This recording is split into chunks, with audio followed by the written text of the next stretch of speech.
బగళాముఖి మాత అనేటువంటి ఒక సాంగ్ మనకి సమర్పణ చేయడం జరిగింది.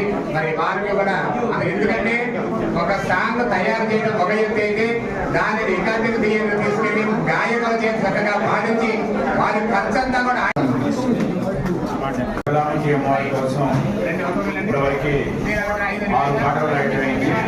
తర్వాత మరో 2 గాన పుష్పాలను సమర్పించడమైంది. రావమ్మ రావమ్మ బగళాముఖి మాత ఈ పాటలు ఏంటంటే అమ్మవారిని మనం ఆవాహన చేస్తున్నాం, మన ఇంటికి ఆహ్వానిస్తున్నాం.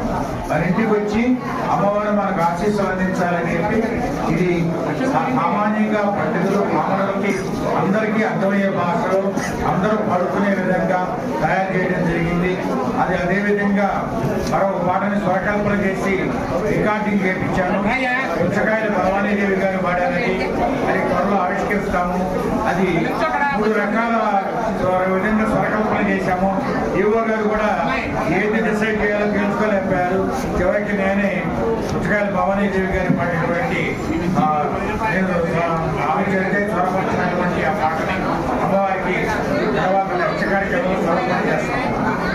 బగళాముఖి మాత.